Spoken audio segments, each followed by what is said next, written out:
Suposo que tothom té l'ordre del dia, però en tot cas per recordar-vos un poc com organitzarem la sessió.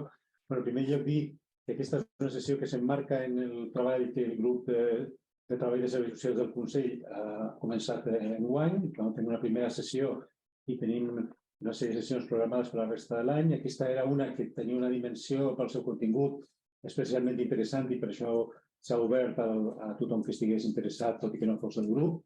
Però forma part d'aquest treball intern que estem fent com a grup. Jo només dic que la idea un poc és, en primer lloc, dir que això parteix d'una petició que se li va fer a Fernando des de l'Ajuntament de que pogués redactar un document que sintetitzés alguns elements claus del que havia sigut la política de serveis socials present de l'Ajuntament de Barcelona a partir dels documents que tots coneixem.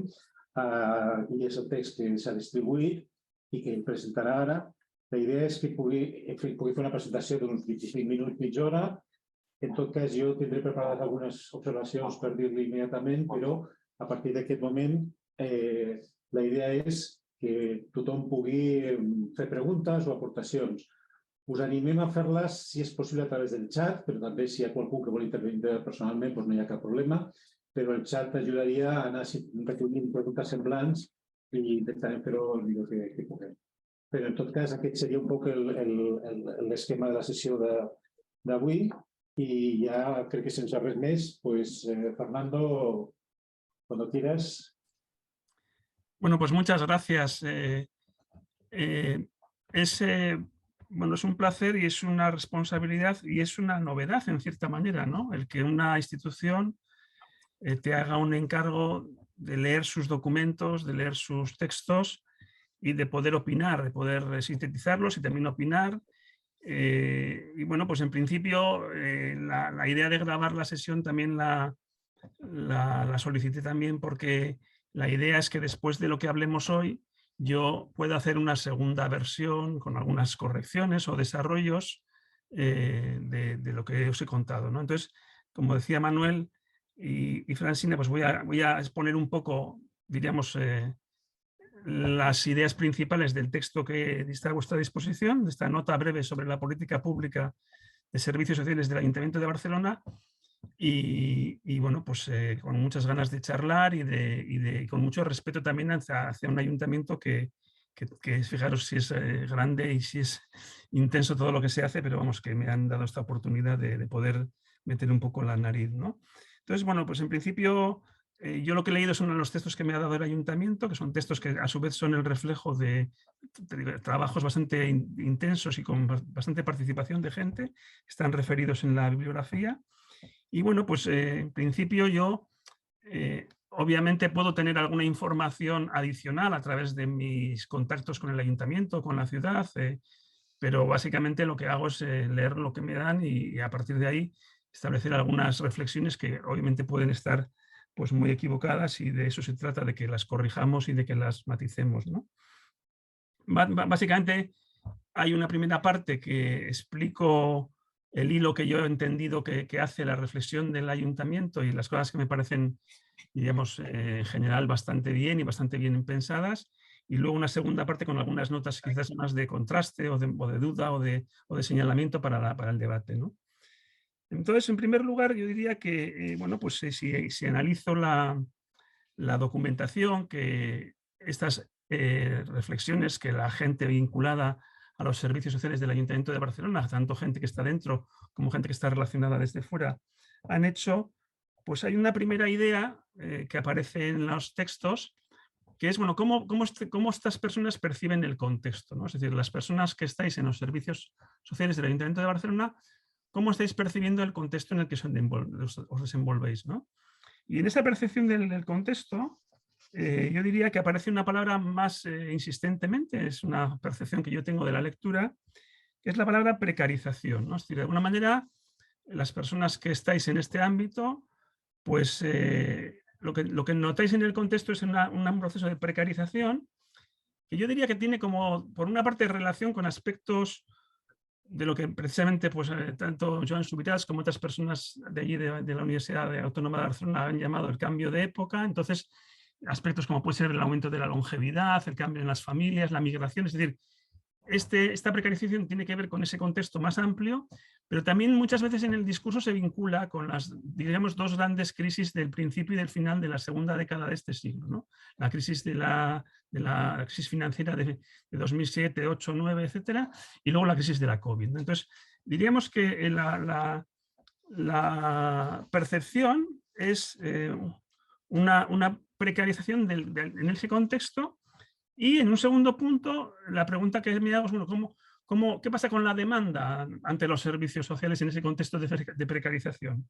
Pues bueno, en los textos que yo he manejado, diríamos que aparece la idea de unas necesidades más complejas y de un incremento de la diversidad, ¿no? Es decir, de alguna manera, las personas que trabajáis en los servicios sociales del Ayuntamiento de Barcelona percibís un aumento de la demanda cuantitativo, también en su diversidad, en su complejidad, ¿no? Son como tres cosas que no son exactamente lo mismo, ¿no? Es decir, hay más demanda, es más compleja, con más factores, con más elementos y genera más diversidad, ¿no? Me hace recordar, ahora mismo sí, sobre la marcha, pues en el informe FOESA último hay un estudio de Miguel Laparra que es muy ilustrativo en este sentido, ¿no? Él hace como un gráfico y se nota que las personas en situación de inclusión social se parecen mucho entre sí y las personas en situación de exclusión son muy diferentes unas de otras, ¿no? Algo de esto se percibe aquí, también lo refleja en una entrada del blog, ¿no? Bien, en tercer lugar, ¿qué dice la gente de los servicios sociales del Ayuntamiento de Barcelona sobre su forma de actuar, sobre su modelo de intervención, ¿no? Bueno, pues yo diría que es una reflexión bastante autocrítica, es decir, los textos hablan mucho, pues, de una atención reactiva, de una cobertura residual, de una atención individualizada, burocratizada. Es decir, de alguna forma, usando una expresión que no sé, que me suena a mí de mis tiempos latinoamericanos, es como si la realidad les hubiera tomado la delantera a los servicios sociales, ¿no? Y entonces van a rebufo de los acontecimientos y en vez de ser ellos los que toman su propia forma, pues esta realidad compleja, diversa, digamos, apabullante, pues les da esta forma, ¿no? Reactiva, residual, individualizada, burocratizada, etcétera, ¿no? Y pues en cuarto lugar, en este hilo de reflexiones que yo he podido interpretar o leer, diríamos que lo que se señala es que hay que cambiar el modelo de atención, es decir, de alguna manera hay que transitar a otro modelo de atención, ¿no? Y bueno, pues a la hora de caracterizar este otro modelo de atención, que dicen los profesionales y las profesionales y las gentes de los servicios sociales de Barcelona que quieren generar, pues ¿cómo lo caracterizan? O sea, ¿qué rasgos tiene según digamos, la documentación que he podido leer o lo que yo he podido interpretar, qué rasgos tiene este nuevo modelo de atención que se quiere poner en marcha? Bueno, pues es un modelo de atención donde se habla mucho de acompañamiento, de empoderamiento, de procesos, ¿no? Serían básicamente los términos que más aparecen. Y quizás en menor medida, pero también aparece la idea de universalismo, universalidad y carácter preventivo, ¿no? Pero yo fundamentalmente diría que en lo que más insiste es en el empoderamiento, el elemento comunitario y el acompañamiento, la idea de proceso, ¿no? Quizás esa es la palabra que más emerge. Es decir, frente a una idea de servicios sociales como actos, como actos sueltos, uno separado de otro, la idea de un proceso de acompañamiento y de empoderamiento, ¿no?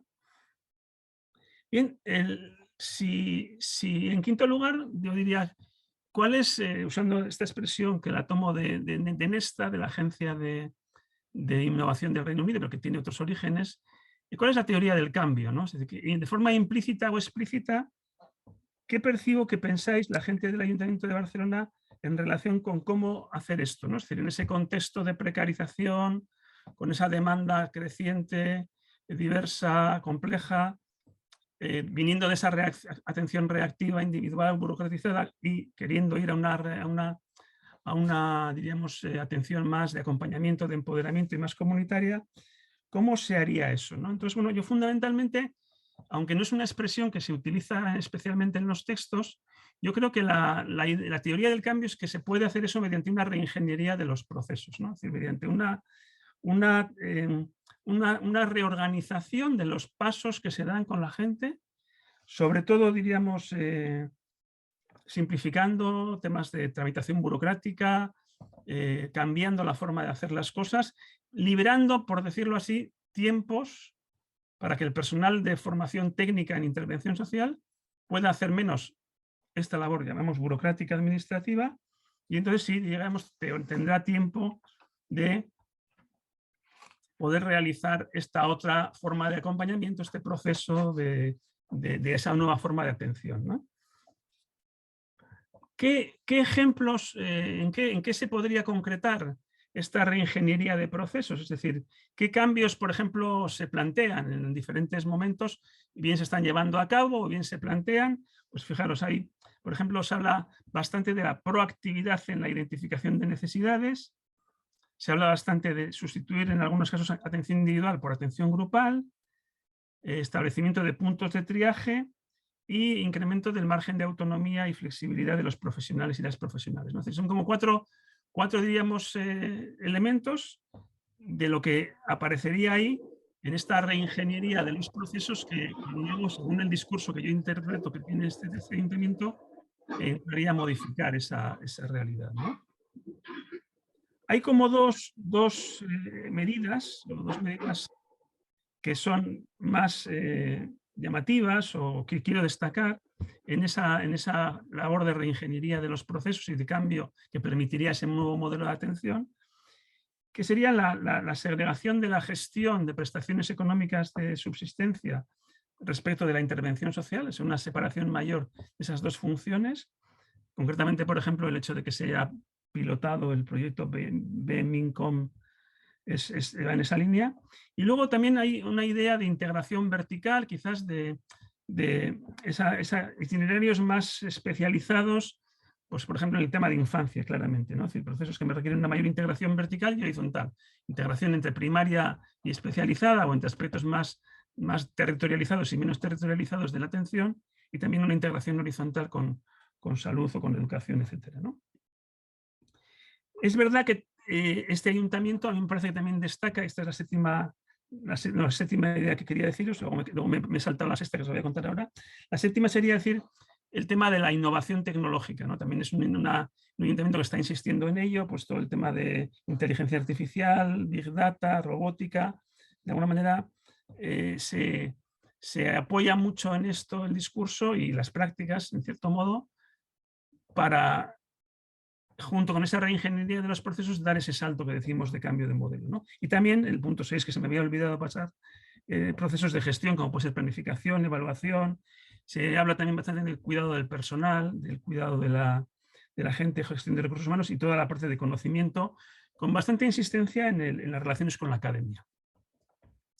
Bien, este sería más o menos el resumen de las ideas principales que yo he descubierto o he creído descubrir en el discurso que el propio mundo de los servicios sociales de Barcelona tiene sobre sí mismo, ¿no? Y en la segunda parte os voy a hacer una reflexión un poco más crítica y de contraste, ¿no? En el sentido de que, bueno, pues aquí me arriesgo más porque de alguna forma es más fácil que yo meta la pata o que se me ha perdido algo o que alguien sencillamente me pueda decir, mira, pues esto que no has encontrado estaba en la página tal del documento tal y estaba ya pensado y estaba ya visto, pues eso me hará corregir el documento.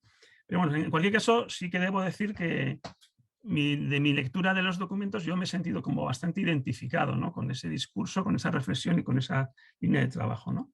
Pero no, se me ocurrían como tres cositas, tres cosas que, bueno, pues que me apetecía comentar, quizás como señalamiento más crítico para que lo podamos pensar, ¿no? En primer lugar, una cierta naturalización de las características de la demanda, ¿no? ¿Qué quiero decir con esto? Vamos a ver, yo el otro día, no sé cómo, lo voy a decir de una forma un poco más grotesca. Esto se me ocurría decirlo en la gente del Ayuntamiento de Madrid, con la que también he estado trabajando. Yo les decía, mirad, en la gente del Ayuntamiento de Madrid había habido una encuesta donde, pues más o menos, por decirlo gruesamente, salía que la gran mayoría de la gente que acudía a los servicios sociales del Ayuntamiento de Madrid pues iba por dinero para necesidades muy perentorias de subsistencia y tal. Sin embargo, la gran mayoría de las personas que trabajan allí pues consideran que esa no es una cosa que le compete hacer, ¿no? Que no es un trabajo. Entonces yo les decía que si tú llevas 5, 10, 15, 20, 25, 30 años en una tienda, en un comercio, y la gente entra y pide martillos, y pide clavos, y pide tuercas, y pide llaves inglesas, igual es que pone ferretería en la puerta. O sea, igual es que tú no te has dado cuenta, pero pone ferretería en la entrada. Entonces, por eso la gente entra a pedir eso, ¿no? De alguna manera, hay como una especie de cosa rara, en el sentido de que esa especie como a veces que vamos a llamarle una cierta escisión del pensamiento, una cierta esquizofrenia, y como digo, una cierta naturalización de la demanda, es decir, como si esa demanda no me toca, pero esa demanda es así, ¿no? Es decir, la demanda existe en la realidad, cuando yo creo que la demanda en mucha medida la construimos desde los servicios y desde la oferta, ¿no? La oferta construye la demanda, la demanda raramente preexistía a la oferta, o la oferta al hacerse construye la demanda. Entonces, hay aquí una parte, digamos, que llamaría de naturalización de la demanda, y luego sí de decir me toca o no me toca, ¿no? Pero sin verlo como algo quizás que es más dinámico, que es que tú construyes en cierta manera esa demanda, ¿no? Y que tú estás emitiendo señales que de alguna forma pues, generan ese tipo de demanda, ¿no? En segundo lugar, la segunda cuestión que me salía es que como que tenemos la tendencia a la hora de querer cambiar esas dinámicas, por ejemplo, es decir, pues vuelvo al ejemplo de la ferretería, ¿no? Yo soy una persona que está en una tienda y, como digo, no creo que sea yo una persona que se dedique a la ferretería, pero todo el mundo me pide martillos, tijeras, alicates y tuercas, ¿no? Entonces, cuando pensamos en cómo corregir eso, en cómo modificar la demanda, o bien lo hacemos desde la intervención social propiamente dicha, es decir, desde nuestro día a día, o sea, como que cada persona que viene le contamos o le expresamos o intentamos explicarle que no se trata de eso, o bien desde la legislación. Serían como las dos grandes herramientas, los dos grandes instrumentos que se nos ocurre utilizar cuando queremos cambiar la demanda, cambiar el posicionamiento, ¿no? Y bueno, pues yo decía que hay otras herramientas de marketing, de comunicación, de gestión de las relaciones que también pueden ser tenidas en cuenta, ¿no? Y en tercer y último lugar, y con esto terminaría, bueno, pues diríamos lo que sería mi mantra, mi obsesión o mi punto, vamos a decir, al que suelo llegar, y suele ser porque está en mi cabeza, no por otra cosa, ¿no? Es decir, que es un poco la reflexión sobre el objeto, ¿no? Es decir, de alguna forma, creo que en la documentación puede haber a veces un cierto punto ciego, o sea, algo que no vemos, aunque está ahí, yo creo que está ahí, y voy a intentar explicar a qué me refiero, ¿no? O sea, yo diría que pues si me fuera en un túnel del tiempo hace, no sé, hace 40 años o hace 50 años, no sé, vamos a decir 40 para situarnos en un punto concreto, yo creo que posiblemente tenía sentido pensar que poner en el mismo lugar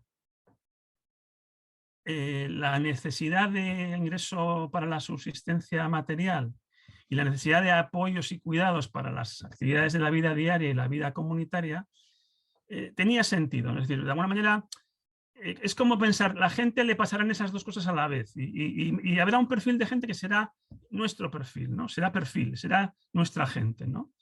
Es decir, que tú decías, bueno, pues es verdad, es decir, que en un concepto de lo que entendíamos hace 40 años por asistencia social / servicios sociales, en el sentido de última red, esa expresión que se ha utilizado tanto, pues cabía pensar que, bueno, pues diríamos, había unas mayorías sociales que, bien porque tenían un empleo remunerado, bien porque tenían una situación familiar estable, bien porque tenían una prestación contributiva de la seguridad social, o por otros elementos o factores de tipo moral, religioso o de otra índole, digamos, estaban en una situación de inclusión social, ¿no? Y que podías suponer que la gente que quedaba fuera, de esa sociedad, de esa inclusión social mayoritaria, pues bueno, este mix característico de los servicios sociales de acompañamiento y pasta, para entendernos, pues podía ser funcional. Es decir, de alguna manera, esta idea que se escucha mucho, ¿no? La gente viene a por dinero, pero yo le doy acompañamiento, o la gente, ¿cómo le vas a dar acompañamiento si antes no le das dinero? Es decir, esos planteamientos podían tener un sentido, en ese contexto o podían funcionar, ¿no? Yo estimo que en el contexto actual esos cada vez son más disfuncionales, es decir, cada vez hay menos sinergias entre una cosa y la otra, en cierta manera, porque yo diría que se están universalizando esas necesidades, es decir, se están haciendo mucho más frecuentes y mucho más, y le pasa a mucha más gente. Es decir, hay mucha más gente que le pasa, que necesita en un momento dado un ingreso para la subsistencia, y hay mucha más gente que le pasa que necesita cuidados o apoyos para su autonomía y su relación primaria, ¿no? Entonces, de alguna forma, lo que nos está pasando, creo yo, es que la situación nos está rompiendo, porque por un lado, determinadas tendencias, legislaciones, intenciones, nos llevan a pensar que en términos de cuidados y apoyos para la autonomía y la relación hemos de llegar a ser universales, es decir, la ley de autonomía y dependencia, la ley de servicios sociales nos pone ese imaginario del cuarto pilar, de la universalidad de determinada parte de nuestra acción, pero a la vez hay otra parte que es que si bien nos van quitando trozos de la garantía de ingresos, el ingreso mínimo vital, yo creo que posiblemente en otro contexto se habría convertido en un dinero que nos hubiera llegado a los servicios sociales para repartirlo, pero esta vez no ha sido así, se le ha encargado a la seguridad social, ¿no? Entonces, digamos, sin embargo, seguimos quedándonos con una parte, esta vez sí, muy residual, pero no realmente menor de la garantía de ingresos, con lo cual sigue llegando mucha gente. Entonces, es como que el sistema nos pide dos cosas que son incompatibles. Ser más universales, preventivos y comunitarios en la parte de cuidados y ser más residuales, reactivos y a llegar a la masa de la emergencia en la parte de dineros. Entonces, yo creo que eso, a mí me parece que eso no puede ser, o sea, no funciona, ¿no? Y de alguna manera, me resulta curioso porque a veces incluso cuando se hace, me pasaba el otro día en Mallorca, ¿no? Se hace toda una reorganización, dijéramos, de reingeniería de los procesos para diferenciar el circuito de la gente que quiere dinero para la subsistencia y el circuito de la gente que quiere intervención, acompañamiento relacional, pero luego al final el colectivo es el mismo de antes, es decir, es nuestra gente, son los nuestros, ¿no? No se ha dado un paso, diríamos, de esa idea más universal y preventiva. Y en ese sentido yo creo que hay como un punto ciego, como digo, que a mi modo de ver, si no se resuelve, es como complicado, ¿no? Es decir, es como complicado sabiendo que esa resolución de eso tampoco está en manos de un ayuntamiento de forma total y absoluta, y tampoco es fácil, es decir, porque en el fondo es como decirle a los servicios sociales, tú puedes acabar desintegrándote y rompiéndote en esa tensión, pero no es fácil optar por un polo de esa tensión, es decir, vale, vamos a transformarnos en unos servicios universales de cuidados y de apoyos para la autonomía de la gente y las relaciones, y por tanto no queremos ser vistos como los que damos dinero para la subsistencia, eso se encargará otra parte del ayuntamiento, otra parte de las instituciones, pero luego en realidad viene la pandemia y se nos vuelve a pedir otra vez, cada vez más con más fuerza, que resolvamos esa emergencia económica, habitacional, etcétera, pero sin tener los recursos, ¿no? Entonces, yo diría que mi miedo es que nos acabemos rompiendo de tal manera que, por una parte, finalmente la clase media de los baby boomers se busque la vida para sus cuidados y para esa parte, digamos, a la que no llegamos, y luego, por otra parte, que en la cuestión de dar dinero a la gente acabemos siendo sustituidos por otro tipo de prestaciones, de bonos, de algoritmos de máquinas que tampoco al final nos quedaríamos como en tierra de nadie, ¿no? Entonces, bueno, yo creo que es una situación que es complicada, pero que realmente, desde mi punto de vista, sin entrar a este debate, diríamos, del objeto, es muy difícil, con reingeniería, con más recursos, con un esfuerzo de la gente. Finalmente yo creo que, diríamos, ese modelo o ese formato o esa sinergia, yo creo que se le ha pasado la hora. Comprendo que es complicado salir de ahí, pero a mí me parece que ahí es fácil que nos vayamos como cociendo a fuego lento y luego a fuego cada vez más rápido, que nos acabemos desintegrando, ¿no? Bueno, pues eso es un poco lo que quería señalaros. Y bueno, pues como os digo, esto no deja de ser más que una lectura muy subjetiva de unos documentos, y yo todo lo que me digáis ahora como señalamientos, como críticas, como te falta esto, no has visto esto o lo otro, pues me va a venir muy bien para que la segunda versión pues sea mejor. Muchas gracias. ¿Moderación? Vale. Vale, pues muchísimas gracias, Fernando. Estamos, ¿no? Sí. Muchísimas gracias, Fernando, por la presentación y por el documento. Mientras la gente se anima a ir pensando preguntas, canalizarlas por el chat, o si alguien quiere intervenir en persona, pues también lo puede hacer. Me toca a mí un poco enlazar hacia ese debate. Yo, de la lectura de tu documento, las cosas que me vienen a la cabeza son un poco las siguientes, ¿no? En primer lugar, a mí me parece que es un documento que sintetiza muy bien no solo el debate o el discurso que está en los documentos de Ayuntamiento de Barcelona, sino que seguramente con algún matiz sería bastante extendible al conjunto de lo que pasa en los servicios sociales en casi todo el Estado, ¿no? Seguramente hay matices en cosas y algún aspecto que no haya aparecido, pero yo creo que el grueso de la discusión está ahí planteado. En ese sentido, yo creo que es un documento interesante. Además, te diría que cuanto antes se publique mejor para poderlo citar como fuente, porque creo que sintetiza muy bien parte del debate que se está teniendo. Yo, de todas formas, sobre ese debate, voy a hacer un par de reflexiones y para ver un poco cómo lo ves tú. La primera cosa que me llama la atención es que este tipo de debates y reflexiones suelen partir de un nosotros, que son los servicios sociales, o somos los servicios sociales, si podemos hablar así. De hecho, muchas veces en las intervenciones hay nosotros desde los servicios sociales, nosotros los servicios sociales, como si tuviéramos personalidad propia y habláramos por boca de cada uno de nosotros. Y claro, a mí de ese planteamiento, lo que siempre me chirría un poco es si estamos discutiendo más de lo que, entre comillas, nos interesa, preocupa, inquieta a los que trabajamos en el sector de una manera o de otra, o si tiene más sentido plantearse qué es lo que la ciudadanía necesita en diferentes campos y cómo dar respuesta a eso que la ciudadanía necesita. Que puede coincidir a veces, pero no tiene por qué coincidir del todo. Entonces me da la sensación de que tenemos, si queréis, por decir un poco duramente, algo de endogámico en el debate. Y yo creo que eso es una cuestión que tendríamos que revisar, porque creo que algunos de los puntos ciegos que tiene el debate tienen que ver con eso. Yo coincido contigo en el planteamiento que entiendo de la segunda parte más crítica, y es que de alguna manera, sin abordar la cuestión del objeto, todo lo anterior es difícil de articular.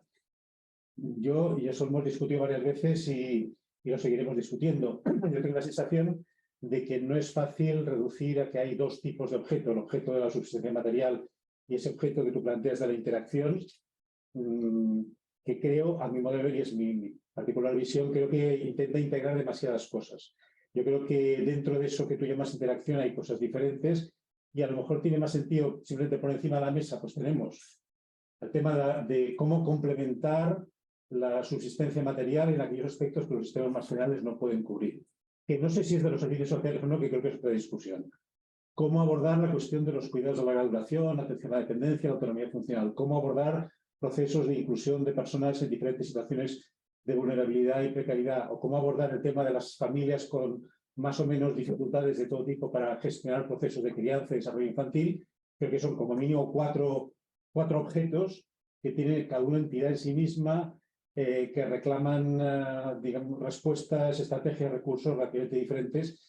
Y yo creo que si no llegamos a esa formulación o otra mejor que la que acabo de hacer, pero más concreta, nos quedamos un poco en un debate un poco abstracto, ¿no? El objeto que nos queda es demasiado borroso, difícil de explicar a la ciudadanía y difícil de que conecte bien con opiniones. Si quieres, pasa algo parecido a lo que desde otros ámbitos que no son estrictamente de los servicios sociales, pero hablando del mismo tema, aparece en el debate o el discurso sobre los cuidados, que intenta integrar cuidados de mayores, de niños, de todo junto, y al final resulta muy difícil articularlo porque las lógicas de cada uno de esos tipos de cuidados son diversas, ¿no? Por lo tanto, yo creo que ahí hay un terreno, y tengo la sensación de que hasta que no entremos en eso y empezamos a saber a formular qué problemas concretos tenemos delante y entonces pensar qué respuestas hay que dar, la respuesta, si eso puede estar todo bajo un único paraguas que sean de servicios sociales, o es mejor que esté en 5 sitios distintos, pues creo que es una pregunta difícil de contestar, ¿no? Y eso conecta con otro elemento que yo creo, en el que yo tengo la sensación de que repetimos cosas que ya estaban presentes en el debate ideológico de los años 80, 70-80 en las leyes de servicios sociales. Es una cierta tendencia a construir una dualidad entre, para decirlo coloquialmente, entre el bien y el mal, ¿no? Lo individual es malo, lo comunitario es bueno, lo curativo es malo, lo preventivo es bueno, lo reactivo es malo, lo proactivo es bueno. En su momento había que ser universales porque la formalización era mala, había que ser normalizador porque la especificidad de los servicios era mala. Si uno coge los principios recogidos en las leyes de servicios sociales desde los años 80, cada uno responde a una especie de par de lo bueno y lo malo, que cuando uno lo rasca, pues se da cuenta de que, vale, hay opciones que son más deseables, pero muchas veces lo que tenemos que hacer es encontrar equilibrios entre los dos polos de cada una de esas dualidades. Lo digo porque no sé por qué lo individual es menos adecuado que lo comunitario, por decirlo de alguna manera. Y no sé por qué asociamos que lo individual tiene que ser burocrático y tiene que ser reactivo, cuando puede ser...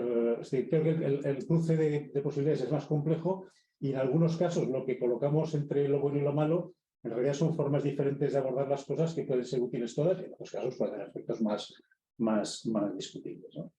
Y por poner un último punto, que yo creo que es importante, que sería interesante que hubiera una reflexión sobre ello. Claro, es que por una parte tenemos el discurso de la que apuntaba hasta el final, ¿no? De la universalidad, el discurso que, por ejemplo, de manera un poco más concreta recoge la ley de dependencia cuando intenta que ese sector de cuidados de la educación pase a ser universal, pero que se encuentra con una doble tensión, que es, en primer lugar, que para que eso sea universal hay que poner un volumen de recursos, de dineros, que no está claro que se esté dispuesto a poner. Entonces, yo primero te dice decir, quiero hacer una cosa muy grande, cosa que ya pasó con el diseño de los servicios sociales de los 80. Se dijo que iban a hacer miles de cosas y luego no se pusieron los recursos para hacerlo y esa tensión está ahí. Pero en segundo lugar, hay una pregunta más cualitativa, es, vale, y si los hubiera, los servicios sociales como están concebidos, diseñados, articulados hoy, ¿estarían en condiciones de dar ese salto o eso les viene demasiado grande? Yo creo que hemos visto tensiones en muchos territorios entre, para poner el ejemplo clásico, no digo que pase aquí, pero que se ha sucedido en muchas comunidades y en muchos municipios, esa tensión de cuando aparece la ley de dependencia y se plantea la expansión de la atención de los cuidados a domicilio, los servicios de atención a domicilio tradicionales se ponen muy nerviosos diciendo no me metas en ese lío porque yo soy muy cómodo con el modelo más de la visita quincenal de media hora, de una hora, a una persona sola a la que le damos un apoyo ligero, que no meterme en el otro terreno, que sí es en la extensión universal, ¿no? A situaciones de necesidad de cuidados más intensivos. Pues son un poco unas cuantas ganchos para que digas lo que quieras sobre ellos o sobre algunos de ellos y en todo caso también para animar a que el público mientras tanto vaya pensando cosas. Y como os recuerdo, pues os vía el chat si no queréis hablar en persona y si alguien te anima a hablar en persona, pues adelante. Y también, por supuesto, la gente que está... sí, los que queréis intervenir, levantáis la mano, hay un botón por ahí que lo permite y también, por supuesto, la gente que está aquí en el lado también está. Gracias. Sí, bueno, igual empiezo por el final e intento hilar las tres cosas que has comentado. Fíjate, yo recuerdo muy bien cuando se estaba elaborando la ley de dependencia, ¿no? Y recuerdo muy bien cuando propusimos que entre los principios pusiera uno que dijera esto se hará a través de los servicios sociales de las comunidades autónomas. Es decir, porque en algún momento de los trabajos previos sobre la ley de dependencia hubo quien pensó que eso iba a ser otro sistema o otra cosa. Lo mismo que ahora hay quien piensa que el sistema de cuidados va a ser otro sistema u otra cosa, ¿no? Entonces, bueno, pues estábamos muy contentos pensando que habíamos conseguido que se trabajara la atención a la dependencia y la promoción de la autonomía personal dentro de los servicios sociales, incluso que nos pusieran la palabrita del cuarto pilar en el preámbulo de la ley. Pero claro, yo creo que 15 años o 20 años después nos damos cuenta de que posiblemente había un malentendido. Es decir, claro que los servicios sociales daban cuidados, pero no eran un sistema de cuidados. Es decir, eran un sistema que te daba aquello que tú necesitabas para no estar excluido socialmente. Si era cuidados, si era dinero, dinero, si era otra cosa. Es decir, el foco, desde mi punto de vista, era si alguien va a estar excluido socialmente, excluido en el sentido duro de la palabra, o sea, fuera de en los extramuros de la ciudad, de la comunidad, de la sociedad, bueno, los servicios sociales se ocuparán de él y le darán lo que necesite. Cualquier cosa, es decir, si necesita formación para el empleo, se le dará. Si necesita vivienda, se le dará. Porque no definía a los servicios sociales el contenido prestacional, sino esa función, diríamos, de abordaje de la exclusión social, ¿no? Ahí se produce un malentendido cuando se dice, bueno, esta parte de los servicios sociales universalícese y hágase desde dentro de los servicios sociales. Entonces es como hay un cuerpo extraño, es decir, has intentado instalar un programa de Apple en un entorno Windows y eso no chirría. Y lo que ha pasado en la pandemia ha sido eso, es decir, de alguna manera, por decirlo así, los servicios sociales, las residencias de mayores han dicho, que yo soy de cuidados, dijéramos, de larga duración, de cuidados cotidianos. La salud es de usted, le han dicho a Sanidad. Y Sanidad ha dicho, no, tú eres a donde puedo mandar el que me sobra. Y entonces esas dos lógicas se han chocado y eso ha perjudicado a la gente, ¿no? Entonces yo lo que digo es, bueno, en ese modelo social, diríamos, del que proveníamos, pues había ese batiburrillo de cosas.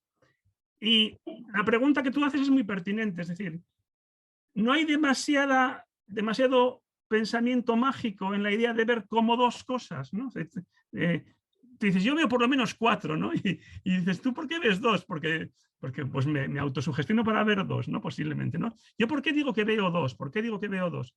Porque de alguna forma yo creo que las fuerzas de desarrollo de la sociedad, las fuerzas de cambio, por una parte, yo creo que lo que es dinero para la subsistencia material lo van tratando de una forma, si quieres, cada vez más tendencialmente como una cuestión que tiene que estar muy tasada, muy dependiendo de los ingresos o realidad económica que tú tengas, y cada vez rechazamos más la idea de que eso se utilice como una zanahoria, como un premio. Es decir, la idea es decir, ¿quién tiene que decidir si a alguien se le da dinero o no?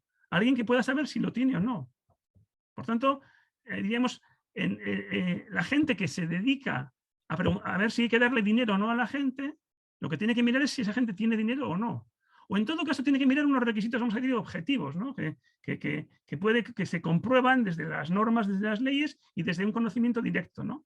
Mientras que, al parecer, en las otras 3 patas que tú señalas, infancia, adolescencia, discapacidad, dependencia, y la parte un poco, digamos, de exclusión e inclusión en la parte relacional, parece que sí hay una labor, diríamos, de valor añadido, de diagnóstico, de orientación, de acompañamiento relacional. Y yo diría que también hay otro elemento, que es que en la parte más preventiva, es decir, si yo una red familiar y comunitaria, digamos, que funcione bien, hace más improbable que haya alguien que sea clasificado finalmente como persona con discapacidad, persona con dependencia, persona excluida socialmente o menor desprotegido. Es decir, si funciona la interacción o los cuidados en la comunidad, o como le queramos llamar, la gente no acabará siendo vista como eso. Es decir, la persona tiene una situación de dependencia que le hace necesitar de una atención de los servicios sociales cuando, diríamos, cuando emerge de esa trama de relaciones y de autonomía de la vida cotidiana. Entonces, en principio, yo a veces pongo el ejemplo, ¿no? Es decir, yo te puedo decir que hay una familia o una unidad de convivencia que funciona bien. Y si el día que quiebra, que funciona mal, de pronto tienes una plaza de infancia, una plaza de mayores y una plaza de discapacidad. Pero claro, esas personas se convirtieron en ese momento, en esas contingencias, porque hasta el día anterior simplemente eran gente que vivía en una trama de relaciones, digamos, que funcionaba bien, ¿no? Entonces, yo diría, a mí me parece que nosotros seríamos la parte de que la gente tenga el dinero. Aparte, considero que hay otro elemento ahí que también tracciona. Es decir, yo creo que la evolución del conocimiento sobre lo que es el dinero y sobre cómo se maneja el dinero y sobre la propia realidad del dinero, es decir, de cuando, o sea, hoy he ido a dar una charla y me han dado el dinero en mano. O sea, pero eso no me pasa más que en casos muy excepcionales. Me han dado, toma tanto y tal. Y Dios mío, yo decía, ¿qué es esto? Y tal. Yo había una cámara de fotos por aquí. Es decir, y estamos digitalizados y entonces la Hacienda Foral sabe que me han dado, o sea, que me han hecho un ingreso y patatín y patatán, ¿no? Entonces, bueno, eso diría la parte del dinero. Y luego, además, a mí hay algo que me sobrecoge mucho, que es la experiencia de cómo se manejó la crisis del 10 y la del 20, ¿no? Es decir, hace 10 años nos dijeron que no había dinero. Y Zapatero salió, se lo creyó, a las Cortes y dijo en abril del año 2010, señores, se recorta el sueldo de los funcionarios, se congelan las pensiones, se acaba la ley de dependencia prácticamente y se acaba la cooperación al desarrollo porque no hay dinero. Entonces, 10 años después han dicho lo contrario. No, hay mogollón de dinero. Han puesto un tubo de esos que echa todo el rato billetes y billetes y billetes. Es más, no podemos gastarlo, tanto que hay, ¿no? Y bueno, yo creo que si se ha demostrado que cuando tienen eso que se llama dinero, aunque luego parece ser que pierde valor porque hay una inflación y algo sucede. Es decir, ese regulador, que es algo tan complejo, manéjese por un lado, y sin embargo, yo entre los otros 3 mundos que tú mencionas, sí veo más coherencia entre ellos. Es decir, creo que lo que sabe una persona que trabaja con infancia en situación de desprotección, lo que sabe una persona que acompaña a chavalería en riesgo de exclusión social, lo que sabe una persona que está, bueno, lo que sabemos, lo que hemos de saber para hacer esas cosas, sobre todo cuando más aguas arriba y más preventivas, a mí me parece que es parecido, Bueno, en todo caso, yo reconozco que esa es mi visión, esa es mi forma de verlo, y luego, claro, efectivamente, también estoy de acuerdo contigo en que del mismo modo que hay que ser, mi maestro Demetrio Casado me suele decir con razón que yo soy una persona que cuando la realidad no se somete a mi esquema, digo, peor para la realidad. Es decir, eso es reconozco que tengo esa tendencia, ¿no? Y en ese sentido, también tengo esa tendencia, dijéramos, del bien y el mal que decías, ¿no? Entonces, en ese sentido, ahí sí te doy todavía más claramente la razón, que normalmente esas polaridades, pues tú sueles hablar mucho de los trade-off, ¿no? Es decir, ¿qué pierdo con individualización? ¿Qué gano con universalización? ¿Qué pierdo con focalización? Eso desde luego es así, y eso tienes toda la razón que normalmente esas dicotomías o digamos, esos maniqueísmos pues no son buenos, ¿no? Y además, pues es verdad que muchas veces se convierten en mantras que de alguna forma no nos ayudan a ver esa realidad, ¿no? Entonces, bueno, pues yo te comentaría un poco lo que te acabo de decir, ¿no? Es decir, que a mí sí me parece que yo podría pensar y vender la idea de que unos servicios sociales que se dedican a los cuidados en comunidad, una vez quito la garantía de ingresos y la llevo a otro lado, creo que la gente podría entender con una idea, dijéramos, un poco amplia de cuidados y de comunidad, lo reconozco, una cierta coherencia, que es el social care, dijéramos, que es del mundo anglosajón, que lo veo como más claro. Y creo que si realmente trabajamos en clave preventiva, comunitaria y abordamos el fortalecimiento de las relaciones de cuidado y de apoyo antes de que sucedan cosas, pues tendremos mucha gente funcionando en comunidad y poca gente o menos gente a la que se le pondrá esa etiqueta de esta otra cuestión, ¿no? Pero es verdad que es mi forma de mirarlo, es mi mirada la que construye eso, lo reconozco, ¿no? No sé, no hay Está muy muerto. Sí, no hay ninguna intervención de momento. Yo si no hay ninguna intervención sí que me lanzo bueno, ha habido muchas cosas, gracias Fernando, como siempre, porque ha habido muchos temas que yo creo que son muy interesantes, algunos más del lado de la identidad, que a mí me parece que lo apuntas, lo señalas muy bien, y es verdad que solemos hablar desde el nosotros y creo que genera efectos endogámicos y algunos de resistencia también, de blindaje corporativo, me parece, bueno, es que nosotros es esto, que tú lo apuntas en algún momento y con Manuel hemos hablado en muchas ocasiones y yo creo que todas las personas que estáis aquí, el debate de lo que queda fuera, de lo que toca, lo que no toca, nosotros hacemos esto, ¿no? Y esta idea ética que ha de ser, creo, ha de atravesar el sistema, que es que, bueno, que no me toque no significa que no, pues que me desentienda de eso, ¿no? Yo creo que aquí hay que separar, ¿no? Y en el texto también aparece. Pero yo, de momento, quería poner el punto en este último tema que estamos hablando. que es el de separar la cuestión de los ingresos de lo que significa el acompañamiento desde servicios sociales y todo lo que eso significa. Porque tú señalabas, ¿no? Ahora, y yo creo que lo sabemos todos, al final es no solo separarlos, que además también se certifica desde servicios sociales. Algo que debiera ser objetivable o es objetivable si estamos hablando de ingresos, ¿no? Lo que ocurre es que efectivamente ahí no es servicios sociales que debiera certificar esos ingresos. Entonces ya de origen ya hay un plus que no se enuncia, pero que no sé muy bien cuál es la demanda hacia el sistema de servicios sociales cuando ha de certificar esa vulnerabilidad que se supone que es de naturaleza económica, ¿no? O que en gran parte es de naturaleza. Por lo tanto, ¿cómo se certifica?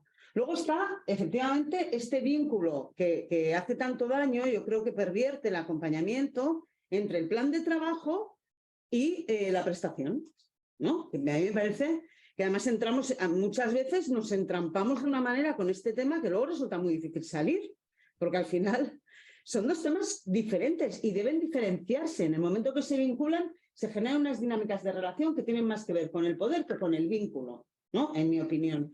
Yo creo que este también es otro tema. Luego, obviamente, además de que separar esto comportaría toda casi una revolución en otros sistemas que no están habituados a ser sistemas excesivamente inteligibles, ¿no? Más bien son muy difíciles de entender, pero que probablemente es lo que debiéramos favorecer, una administración que sea, en este sentido, más próxima. Luego está la fragmentación, ¿no? La fragmentación actual de todo esto, que lo que genera es, además, una visión muy engañosa, ¿no? Al final, porque las personas van intentando acceder a aquellas prestaciones que les resulta más fácil y luego hacen economía con ellas, porque al final sabemos que lo que necesitan sobre todo son temas vinculados con la vivienda, sobre todo, y después a veces hay cobertura de necesidades básicas, pero muchas veces lo que hay es una economía personal que, como vive muy en precario y a partir del día 4, del día 5 empieza a tener dificultades, pues en este sistema fragmentario se mueve como puede, el que puede, porque muchos desisten, que es el otro tema que también me gustaría que nos comentaras, porque ese desistimiento, todo este non-take-up de las prestaciones, ¿qué quiere decir y qué significa, ¿no? Desde la construcción de comunidad. Y ya por último, el cómo damos ese dinero. Porque aquí también tenemos multiplicidad de debates. Yo creo que en Barcelona el tema de la tarjeta, y ahora también Madrid y en otros lugares, eso empieza a estar más resuelto de una manera no meramente metodológica, también ética y conceptual, ¿no? ¿Cómo damos ese dinero? ¿Qué mirada ponemos sobre ese dinero que hemos dado? Porque a veces todavía estamos en aquello del artículo, ¿no? Si la Coca-Cola para el aniversario del niño, que si pueden o no el Netflix, estas cosas también que acaban siendo casi de fiscalización moral, que creo que también están aquí sobrevolando, ¿no? ¿Cómo se da? ¿Cómo se justifica?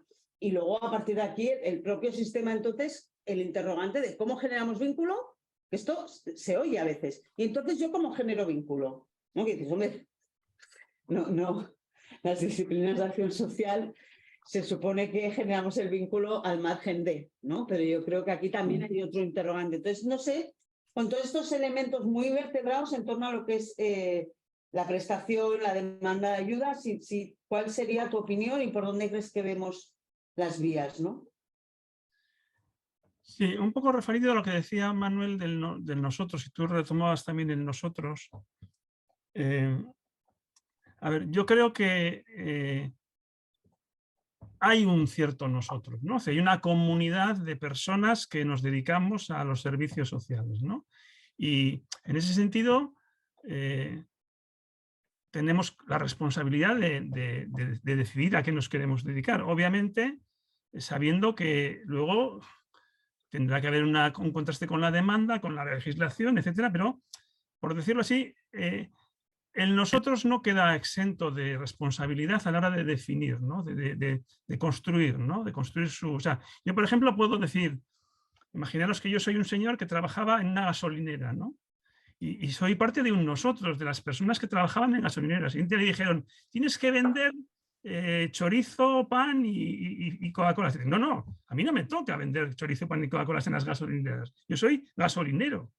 Entonces dicen, no, vea, pues te toca, porque alguien ha pensado y además funciona muy bien porque hay una sinergia entre vender gasolina y tener un pequeño supermercado allí, porque la gente para coger gasolina y va de camino de casa, entonces se coge también la barra de pan y el chorizo y funciona. Entonces ese señor tuvo que entender que le tocaba hacer las dos cosas. Y luego, además, luego le tocaba, no le tocaba echar la gasolina, porque eso se lo hacía el propio cliente, sino que le tocaba estar dentro. Bueno, ese ¿qué quiero hacer y qué me toca hacer y qué me mandan a hacer y qué dice la ley que tengo que hacer, ¿no? En ese sentido, yo creo que tenemos como un elemento muy histórico y muy fuerte de ese mix, diríamos, de dinero y acompañamiento, ¿no? Con esos argumentos que yo he dicho antes, es decir, el dinero es muy importante para que la gente venga, si no, no vendría, y entonces les podemos meter el acompañamiento porque tenemos el dinero, y además, si yo quiero hacer acompañamiento, antes tiene que tener resuelta su necesidad básica, por lo cual, con ese doble argumento funciona muy bien la idea de ese mix, ¿no? de ese pack, por decirlo así, ¿no? Pero tú misma decías, es que ese pack a veces parece que disfunciona cada vez más, ¿no? En nuevos contextos disfunciona cada vez más, porque resulta que ni puedo ni tengo capacidad técnica y tecnológica para dar bien el dinero, porque no tengo la información, y luego encima me estropea el acompañamiento porque no puedo construir vínculo. Entonces, pareciera que lo que en otro momento, en otro contexto histórico, ha tenido cierta gracia y cierta sinergia, es decir, yo soy la trabajadora social de Vilanova y la Geltrú en el año 80, representa una comunidad con un código moral más o menos único y le digo a la persona, mira, te vamos a ayudar con dinero, pero tienes que portarte bien y tal. Eso ahora no puede ser, porque esa persona es de otro país o es de otro contexto cultural, moral, y donde además yo tampoco tengo ni idea de si esa persona tiene 3 millones de euros en el banco, porque no lo puedo saber, ¿no? Entonces, de alguna manera, en ese sentido, esas disfunciones que mencionabas tú, yo creo que se dan, ¿no? Y además, es muy curioso, es muy interesante el tema de la certificación, ¿no? Porque, por ejemplo, fíjate, yo me acuerdo que yo no entendía lo que pasaba con el IMV, ¿no? En algunos temas, luego hay otros que he trabajado menos, ¿no? Pero el IMV, me contaron una anécdota de que Escrivá salió del despacho convencido de que lo iban a llevar desde Hacienda. Volvió y dijo, no lo he conseguido, pero lo va a llevar la Seguridad Social. Y los de la Seguridad Social no daban crédito, ¿no? Porque decían, ¿cómo? No, nosotros no sabemos hacer eso, decían ellos. Nosotros somos señores y señoras que tenemos un expediente pulido de una persona que viene con su hoja de vida laboral, ha cotizado tantos días, tantas horas, tantos minutos, y yo le digo a la pensión que le toca. Pero yo no sé hacer cosas con esta población que me mandéis ahora, ¿no? Y eso al final, ellos dicen, bueno, yo necesito un papel. ¿Quién me lo da? Los servicios sociales.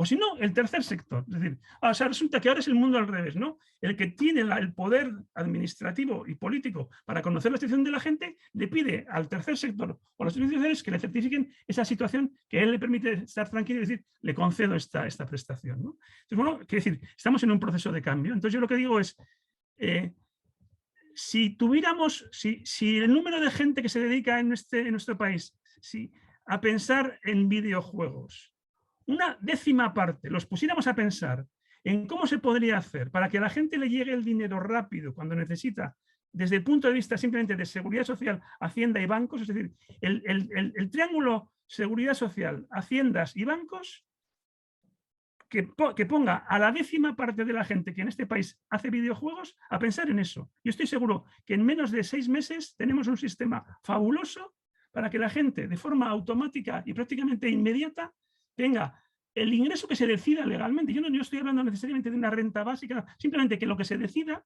todo lo que estaba fragmentado en todas esas ayudas, lo ponemos en un bote común y le decimos a los listos de esa parte que piensen cómo le llega a la gente, es decir, cómo le llega cuando en su cuenta corriente deja de entrar dinero o falta, ¿no? Y yo creo que eso, diríamos, me parece razonable pensar que lo van a hacer mejor que la gente de los servicios sociales con los mecanismos y los instrumentos que tenemos, ¿no?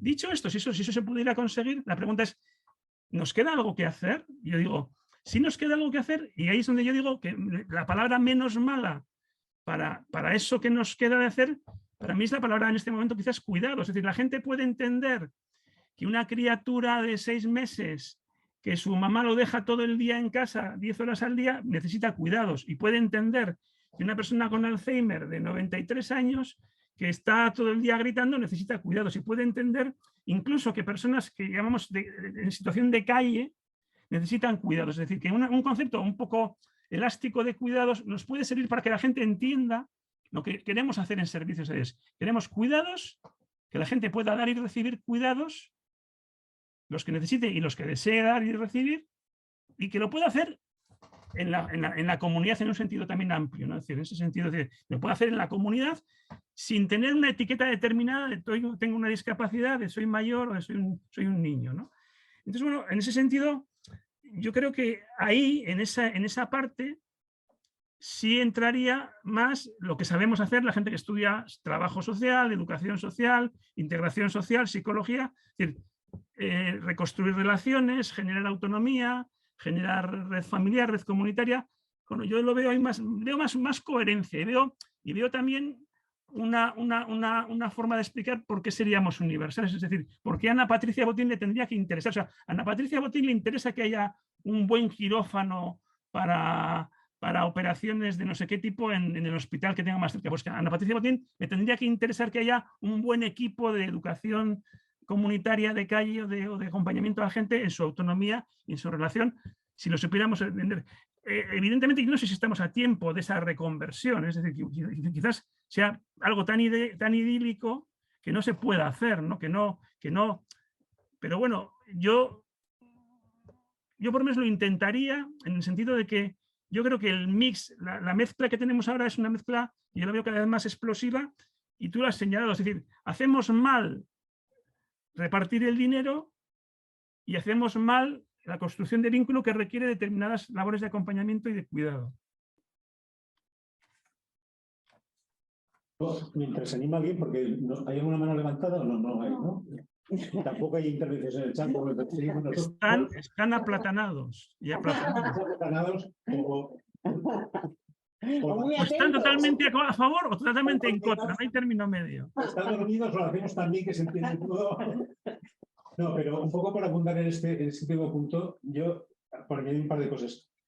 Fíjate como si en vez de hablar del conjunto de una manera muy vaga, no digo ahora de la parte que tú llamas interacción, ¿no? Sino del conjunto de los servicios sociales, pasamos a hablar, por ejemplo, del tema de las ayudas económicas, el debate puede situarse en un terreno mucho más productivo, porque podemos discutir qué hay que cubrir, qué no hay que cubrir, qué mecanismos son más idóneos o menos, y salir un poco de debates un poco ideológicos. El tema de los dineros es un tema que se arrastra desde hace ya muchísimos años. En los años finales de los 80, bueno, cuando se ponen en marcha las rentas mínimas, hay todo un debate sobre si los servicios sociales tienen que dar dinero, tienen que dar servicios, que el dinero no se tiene que manejar, etcétera, etcétera. Por lo tanto, yo creo que ahí ese es el tipo de cosas que nos ayudan a avanzar, trocear, identificar bloques que podemos discutir luego cuáles son y entrar más en detalle. De todas formas, yo sobre lo que dices añadiría algún elemento que a veces que no acabo de salir, está implícito, pero no acabo de salir. Tú decías, hay una larga tradición de considerar que el argumento que liga las dos cosas es las personas que tienen necesidades económicas, seguro que tienen detrás otros problemas personales o sociales, entonces yo aprovecho la conexión que establezco ahí para poder abordar eso. Esto es una cosa que hemos oído miles de veces y que se sigue repitiendo. Pero, primera cosa, el origen de esa relación no es ese. El origen de esa relación es anterior y es secular, porque viene como mínimo de la mitad del siglo XIX, que es para decir a la gente que está en situaciones de pobreza no cubierta por mecanismos generales, quien tiene que decidir sobre el acceso no es un mecanismo objetivo, sino una persona que conozca de cerca la situación, la siga, verifique el merecimiento, verifique la realidad, vea si utiliza bien o mal los recursos que se le dan, etcétera, etcétera.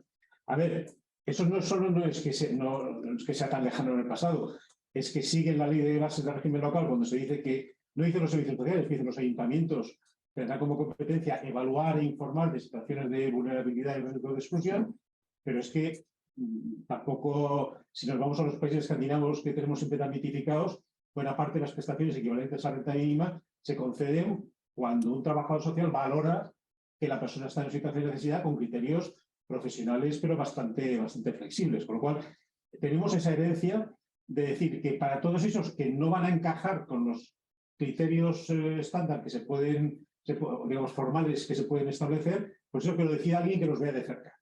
Que visite, que ande con ellos, que compruebe si hacen trampa o no hacen trampa, etcétera, etcétera. Y eso es una cuestión que si queremos romper con eso hay que cuestionar bien a fondo. Y hay otro elemento aquí importante que también se nos olvida y es que las poblaciones que necesitan acompañamiento y las que necesitan dineros no son exactamente las mismas. Porque hay personas que necesitan dineros, pero que no necesitan que les acompañes a ningún sitio, que pueden gestionar perfectamente su acceso a otros servicios del funcionamiento normal y están pasando por diferentes circunstancias por un periodo en el que no tienen recursos económicos, y hay personas que necesitan de acompañamiento que tienen más dinero que la renta mínima o que la cantidad que pueda garantizar la administración.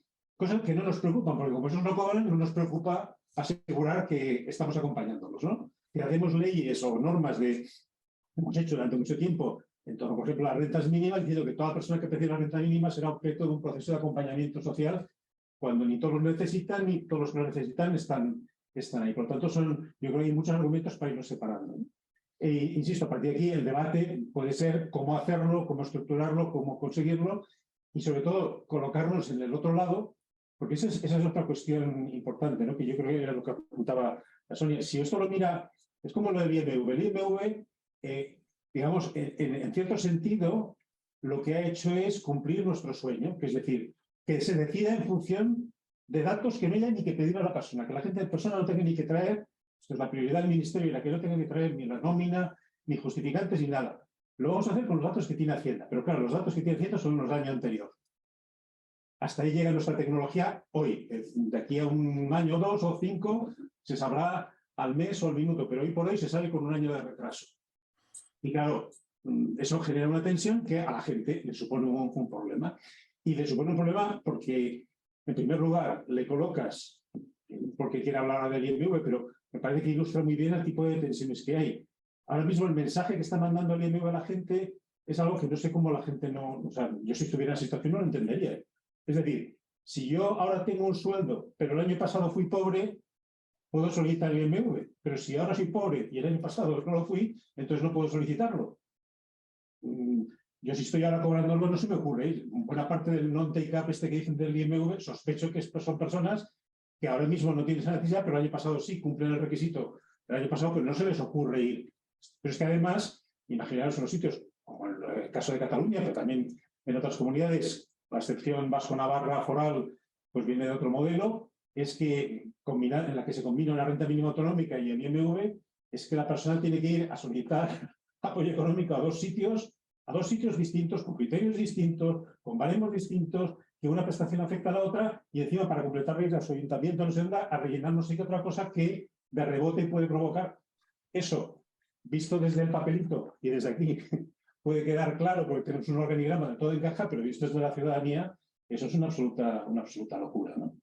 Pues yo creo que, por eso insisto en que me parece bien que miremos desde nosotros, porque no podemos no hacerlo, pero si nos ponemos a mirar desde el otro lado, también vemos cosas que desde otro punto de vista no se ven. Yo el otro día en una desarrollo de Madrid traía la imagen esta de los que vemos siempre en los parques, ¿no? Los ingenieros y arquitectos que diseñan un parque precioso con sus veredas, sus senderos, sus árboles, sus césped, y cuando pasan 2 o 3 años, la ciudadanía ha decidido que en realidad como van de aquí a allá y hay que ir por aquí, pues han hecho un sendero artificial porque sí, quedaba muy bonito en el diseño y desde luego con eso no quito mérito a los arquitectos, hay que diseñar bien un espacio, pero si no tienes en cuenta cómo la gente lo va a vivir, pues resulta que la gente acaba haciendo un uso distinto y esa perspectiva yo creo que es importante incluir.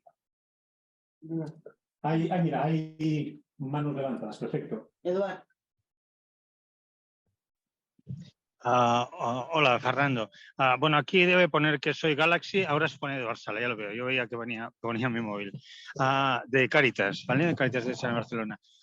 Mira, estaba pensando en que en la ecuación que decías, bueno, aquella especie de binomio entre pasta y entre dinero o prestaciones y cuidados, ¿vale? Hay algo que creo que cada vez vemos más, yo yo creo que todas compartimos.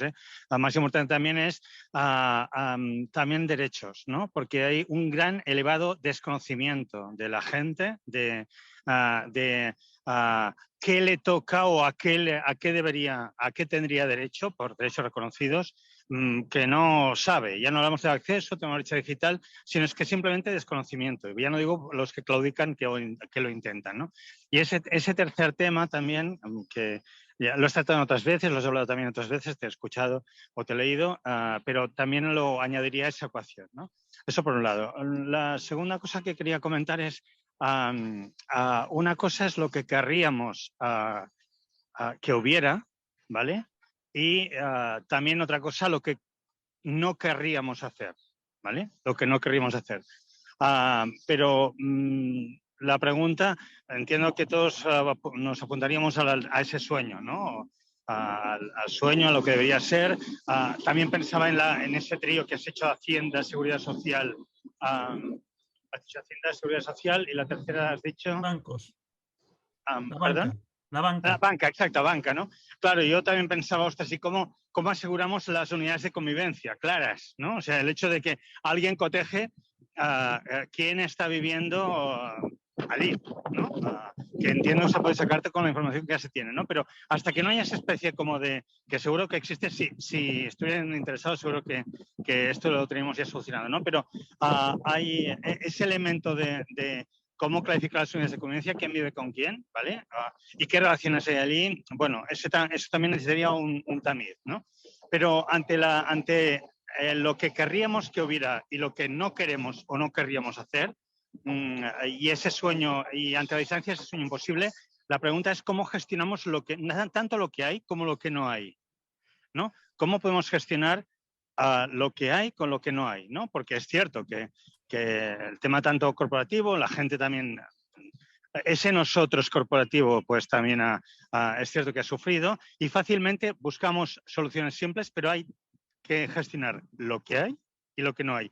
Ante eso, mientras tanto no llega ese sueño, ¿cómo lo gestionamos, ¿no? ¿Cómo acompañamos a los equipos para que puedan asumir ese mientras tanto? Hay un abrazo, ¿eh? Venga. Gracias, Eduardo. Sí, a ver, yo... fíjate, el otro día me llamó la atención, estábamos en el Consejo Económico y Social y, bueno, pues vinieron a presentar el presupuesto del País Vasco para este año, ¿no? Y pues hablaban de que iba a haber una prestación, una ayuda, un dinero para la subsistencia, para la alimentación, que se iba a hacer a través de la Cruz Roja, ¿no? Y entonces, pues yo le dije que me llamaba la atención, ¿no? Que en el país de la renta de garantía de ingresos y donde se supone que eso está más avanzado, pues de pronto el gobierno decida dar a través de la Cruz Roja esa cantidad de dinero, ¿no? Y estuvo bien porque hubo como dos reacciones distintas. El consejero dijo, o sea, tú estás diciendo como que esa situación de que va a haber más gente que va a ver interrumpida su situación de ingreso económico y por tanto tenemos que dotarnos de algún mecanismo más propio y más automático y más público, como una especie de cosa, digamos, normal, mecanismo que esté siempre en funcionamiento, y dijo, bueno, puede estar bien. Y entonces la otra persona del equipo dijo, no, porque la gente de la Cruz Roja conoce a estas personas. Es un poco lo que decía, el cuento que decía Manu, ¿no? Les conoce, sabe cómo son y no solo les da dinero, les acompaña y les ayuda y tal, ¿no? Entonces, bueno, evidentemente yo sé que el valor añadido que aporta muchos agentes de intervención social, sean de Cáritas, sean de ayuntamientos, sean de otras entidades o de otras instituciones, tiene mucho que ver con una realidad de vínculo que decía antes Sonia, ¿no? Y que efectivamente es en ese conocimiento de la persona, en ese seguimiento, en esa proximidad, se aporta mucho valor y que si la gente descubre, si la gente encuentra y la gente consigue que no le haga ruido el ser en la fuente del dinero para poder hacer esa otra labor, pues me alegro mucho, ¿no? Yo la sensación que tengo es que eso no sucede así, ¿no? Sino que realmente es muy difícil ser a la vez la fuente de ese dinero dijéramos que necesita esa persona, o sea, por ejemplo, a mí me sorprende mucho cuando hay agentes de intervención social que dicen, es que me miente. Digo, es que tú no le mentirías a alguien si de eso depende que tu hijo pueda ir a cenar esa noche. Yo le mentiría, vamos, al Papa le mentiría. Entonces, de alguna forma, en ese sentido, yo diría que tenemos que intentar, yo supongo que la Cruz Roja le dicen, te toma 2,5 millones para ayudar a la gente y no le queda más remedio que decir que sí, porque éticamente igual no puede decir que no, porque igual la alternativa es ese dinero se lo vuelve a recuperar Hacienda y no se utilice, ¿no? Entonces, de alguna manera, en el corto estamos muy vendidos, muy vendidas, pero en ese mientras tanto que señalabas, yo diría, si tenemos un poco claro dónde aportamos valor y dónde diríamos, estamos haciendo lo que tenemos que hacer, pues eso nos va a permitir tomar algunas decisiones en algunos momentos, ¿no?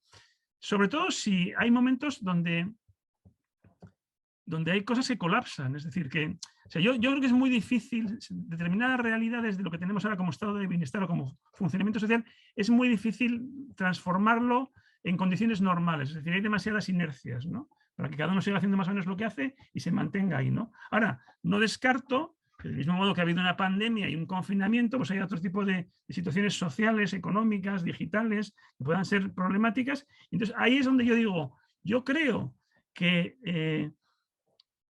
en esa, diríamos, construcción de relaciones y de cuidados en las relaciones comunitarias es donde más valor aportamos, sea en términos de, dijéramos, de que es lo llames conciliación, o lo llames dependencia, o lo llames de exclusión, o lo llames desprotección, o lo llames como sea. Yo digo, en el fondo es gente que sabe construir relaciones de apoyo mutuo y de ayuda en el territorio y en la comunidad, y por tanto, ese saber hacer y diríamos, esa capacidad, yo creo que hay que desarrollarla e intentar hacer eso. Y yo diría, y mientras tanto, si te toca, seas un ayuntamiento, seas Cáritas, dar dinero para que la gente no pase hambre esa noche, intenta hacerlo de manera, desde mi punto de vista, lo más separado, lo más automático y lo más objetivo posible, porque yo, insisto, no creo que juntar las dos cosas en este momento ayude demasiado, ¿no? Yo el otro día estaba con gente de Cáritas y me decía una persona, yo trabajo ahora con gente en situación de calle,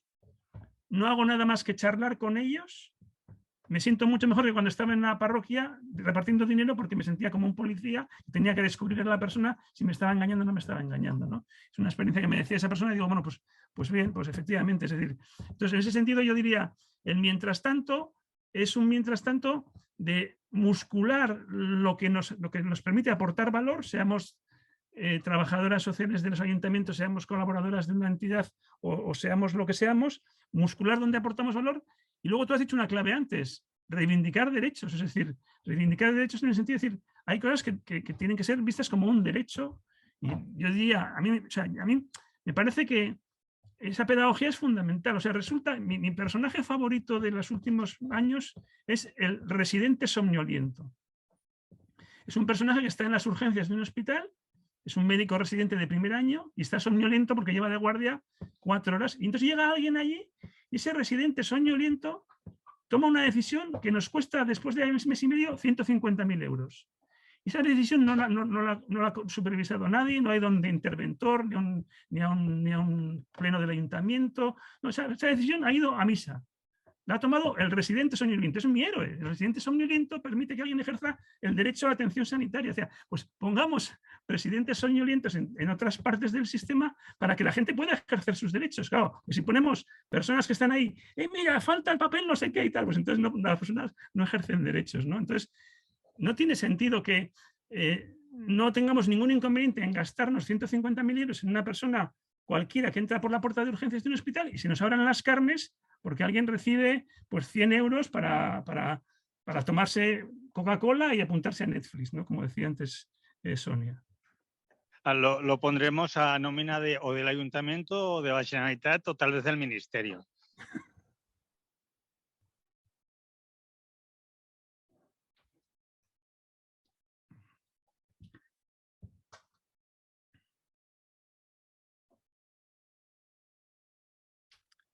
Estáis en silencio los de la sala de mando. Los de la sala, ahora sí. Lo que decíamos que nos quedan unos 7 minutos para cumplir el horario previsto pero que si hay, no sabemos si hay alguna pregunta más, alguna intervención más desde qualcú més vol dir alguna cosa des d'on estigui connectat, perquè el xat ha estat molt parat. Bueno, si no, pues, sí, si no cerraríamos, ¿no? Sí. Un chat muy prudente, que no sé por qué nadie ha preguntado ni por la ley que se anunció ayer ni nada. Estamos aquí muy prudentes hoy, pero bueno, entonces hoy la vamos a obviar, la hablamos algún día en la sesión de grupo. Yo para cerrar, evidentemente, darte las gracias, Fernando, como siempre, porque siempre es estimulante y muy sugerente el intercambio contigo, no solo el intercambio leyéndote, sino también escuchándote y teniendo la oportunidad de interactuar, ¿no? Cogiendo este concepto que tú utilizas. Y también gracias a las personas que habéis venido. Yo creo que hemos situado, y además ahora Eduard también, ¿no? Situaba el tema de los derechos y hemos situado gran parte de los temas, ¿no? En cuanto a indefinición de objeto, todas estas cuestiones, el tema de prestaciones, fragmentación. Pero luego yo sí que quisiera, como tú decías al principio, bueno, pues someto el texto a contraste y vemos a ver que al final tú hablas de reconversión y hablas de conocimiento también, ¿no? De cómo vamos a hacer por ampliar ese conocimiento. Entiendo que debe pasar por alianzas, por incardinar dentro del propio sistema los mecanismos de investigación, de evaluación para poder avanzar. Y luego yo, quizá una reflexión, por compartir una reflexión también desde el equipo, ¿no? del Ayuntamiento de Barcelona. Yo creo que hay dos temas que también son retos, ¿no? Uno quizás en mayor medida que el otro, ¿no? Por una parte, todo el tema comunitario, estamos hablando mucho del tema comunitario en un momento donde muchas veces la institución se repliega, incluso a nivel de horarios, ¿no? A nivel de funcionamiento. Entonces, claro, este ecosistema que pretendemos generar a nivel territorial y comunitario, con todo el tejido social de cada uno de los territorios, ¿no? Y aquí hay entidades, ¿no? Que debieran ser también esos agentes que nos permitan abrir posibilidades en territorio, bueno, resulta difícil cuando nos rigidizamos o cuando eso pues tiene que pasar en una franja horaria muy concreta y si pasa 40 minutos más tarde es difícil. Y lo digo con un poco de ironía porque ciertamente hay equipos que eso lo sostienen, lo hacen procesos de abertura del centro que no es una jornada de puertas abiertas únicamente, sino un proceso de darse a conocer, pero cuesta, ¿eh? Esto cuesta. Yo creo que este es un reto.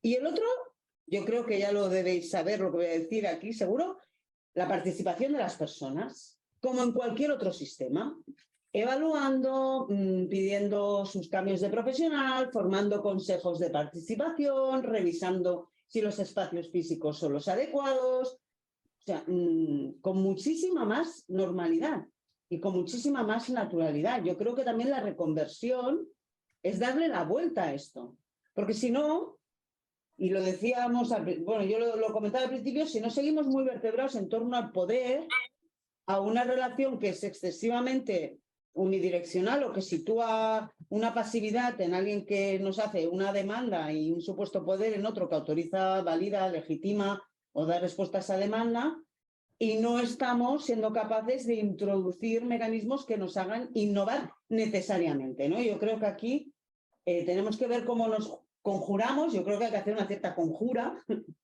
entre todos para que esto al final sea algo que forme parte de estos derechos, ¿no? Que estábamos hablando ahora, pues derecho de las personas a decidir qué servicios sociales quieren, qué prácticas les han ayudado, qué prácticas no les ayudan, con qué profesional están más cómodos y con cuál quieren trabajar. Y esto que a lo mejor parece muy sencillo, pues cuesta mucho. Yo creo que ya lo sabéis, pero es una de las partes de la reconversión que a mí me parecía también importante destacar para cerrar esta sesión, ¿eh? Para ponernos más deberes.